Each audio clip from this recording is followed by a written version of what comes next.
अमरावती जिल्ह्यातील परतवाडा इथे घडलेल्या एका गंभीर प्रकरणाने सध्या संपूर्ण राज्याचं लक्ष वेधून घेतलंय। केवळ 19 वर्षांच्या एका तरुणावर शेकडो मुलींचं लैंगिक शोषण केल्याचा आणि त्यांचे अश्लील व्हिडिओ तयार करून ते व्हायरल केल्याचा आरोप झालाय। पोलिसांनी दिलेल्या माहितीनुसार अयान अहमद असं या प्रकरणातील मुख्य आरोपीचं नाव असून या प्रकरणात आतापर्यंत 8 जणांना अटक करण्यात आली असून प्रकरणाच्या तपासातून समोर येत असलेल्या प्राथमिक माहितीनुसार आरोपीने ओळखीचा फायदा घेत काही मुलींशी संपर्क साधला, विश्वास मिळवत त्यांना चुकीच्या संबंधांमध्ये गुंतवलं आणि त्यांचे खासगी व्हिडिओ हे तयार केले। त्यानंतर हेच व्हिडिओ व्हायरल करण्याची धमकी देत मानसिक आणि लैंगिक शोषण केल्याचा प्रकार आता समोर आलाय। पण हे प्रकरण समोर आलं कसं आणि या प्रकरणी आरोपींवर काय काय कारवाई करण्यात आली आहे आणि महत्त्वाचं म्हणजे या सगळ्यात राजकीय वर्तुळातून काय प्रतिक्रिया येत आहेत पाहूयात आजच्या ऑन पॉइंट मधून। नमस्कार, मी शीतल आणि तुम्ही पाहताय ऑड इव्हन।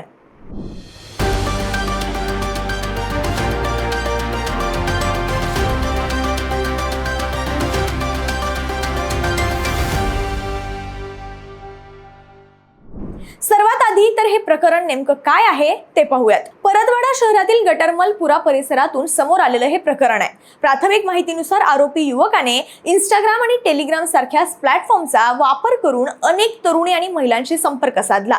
सुरुवातीला मैत्री आणि नंतर प्रेम संबंध प्रस्थापित करून विश्वास संपादन करणं ही त्याची फसवण्याची एक पद्धत होती। या विश्वासाच्या आधारे त्याने संबंधित महिलांसोबत वैयक्तिक संबंध हे निर्माण केले आणि याच काळात त्यांचे छुप्या पद्धतीने व्हिडिओ सुद्धा त्याने रेकॉर्ड केल्याचा गंभीर आरोप हा त्याच्यावर झालाय। यानंतर या व्हिडिओचा वापर करून महिलांना ब्लॅकमेल केलं जात होतं असा तपास यंत्रणांचा अंदाज आहे। व्हिडिओ व्हायरल करण्याची धमकी देत दबाव टाकणं, आणखी संबंध ठेवण्यास भाग पाडणं किंवा इतर प्रकारे मानसिक आणि लैंगिक शोषण करणं हे सगळं यामध्ये सुरू होतं। या सगळ्यात धक्कादायक म्हणजे भाजप नेते अनिल बोंडे यांनी एक दावा केलाय। त्यांच्या म्हणण्यानुसार या प्रकरणात तब्बल 180 हून अधिक तरुणींचं शोषण झालं असू शकतं आणि 350 पेक्षा जास्त व्हिडिओ तयार करून प्रसारित करण्यात आले असण्याची शक्यता आहे। मात्र हे आकडे अधिकृत तपासातून अद्याप पूर्णपणे सिद्ध व्हायचे, त्यामुळे पोलिसांकडून याचा तपास सुरू आहे। दरम्यान या व्हिडिओचा प्रसार हा टेलिग्राम ग्रुप्स आणि इतर सोशल मीडिया प्लॅटफॉर्म्सवरून मोठ्या प्रमाणात झाल्याचा संशय आहे।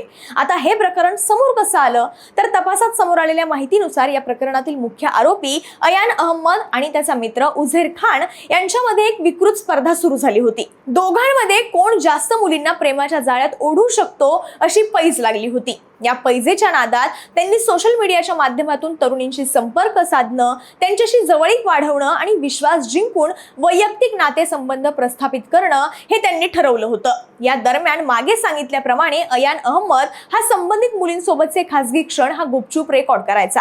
हे व्हिडिओ तो उझेर खानला पाठवत असल्याची माहिती आता तपासात समोर आली आहे। मात्र या दोघांमधील संबंध काही काळानंतर बिघडले। पैशांच्या व्यवहारावरून दोघांमध्ये वाद निर्माण झाला। हा राग किंवा त्यांच्यातला हा वाद इतका वाढला की रागाच्या भरात उझेर खानने अयान अहमद कडून मिळालेले सगळे व्हिडिओज हे व्हायरल करण्यास सुरुवात केली आणि इथूनच हे संपूर्ण प्रकरण हे बाहेर आलं। जे व्हिडिओ आधी केवळ दोघांपुरते मर्यादित होते ते अचानक सोशल मीडियावर मोठ्या प्रमाणात व्हायरल होऊ लागले। त्यामुळे पीडित मुलींची ओळख, त्यांची गोपनीयता आणि सुरक्षितता धोक्यात आली आणि प्रकरणाची व्याप्ती ही वाढत गेली। या घटनेत विशेष लक्षात घ्यावी लागणारी गोष्ट म्हणजे या प्रकरणाचा पर्दाफाश हा कोणत्याही तपासातून नाही तर आरोपींच्या आपापसातील वादातून झाला।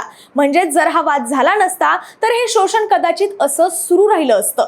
या सगळ्या प्रकरणी पोलीस यंत्रणा तपास करत असतानाच अयानच्या घराचं बांधकाम हे बेकायदेशीर असल्याचं समोर आलं आणि अचलपूर नगर परिषदेकडून अयानच्या बेकायदेशीर बांधकामावर 16 एप्रिल रोजी बुलडोझर चालवण्यात आलाय। या कारवाईनंतर या प्रकरणाला धार्मिक वळण देण्याचा प्रयत्न होत असल्याचं दिसतंय, कारण काही दिवसांपूर्वी नाशिकमधील भोंदूबाबा अशोक खरात प्रकरण समोर आलं। त्याने सुद्धा कित्येक महिलांवर अशाच पद्धतीनं लैंगिक अत्याचार केले, त्याचे सुद्धा व्हिडिओ व्हायरल झाले।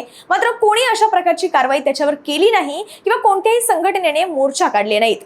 पण आता अचलपूरचं हे प्रकरण समोर येताच या प्रकरणातील आरोपी मुस्लिम असल्यानं आणि खरात हा हिंदू असल्यानं सगळे राजकारणी सोयीची भूमिका घेत आहेत असं बोललं जातंय। अशात भाजपच्या माजी खासदार नवनीत राणा यांनी या प्रकरणाला धार्मिक रंग दिल्याचा आणि पीडित मुलींची ओळख उघड केल्याचा ठपका ठेवत त्यांच्यावर पॉक्सो अंतर्गत गुन्हा दाखल करण्याची मागणी राज्य अल्पसंख्याक आयोगाने केली आहे। राज्य अल्पसंख्याक आयोगाचे अध्यक्ष प्यारे खान यांनी परतवाडा लैंगिक शोषण प्रकरणासंदर्भात पत्रकार परिषद घेत नवनीत राणा यांच्यावर निशाणा साधल्याचं पाहायला मिळालं। खान यांनी म्हटलंय की नवनीत राणा यांच्यावर पॉक्सो दाखल करावा। राणा यांनी अल्पवयीन मुलींची माहिती उघड केली आहे, त्या गुन्ह्याअंतर्गत त्यांच्यावर पॉक्सो दाखल दाखल व्हावा। परतवाडा प्रकरणात ज्या 8 अल्पवयीन मुली पीडित आहेत त्यातील 1 नागपूरची, 3 अमरावती व 4 परतवाडा इथल्या मुली असून सर्व मुली या मुस्लिम समाजाच्या आहेत।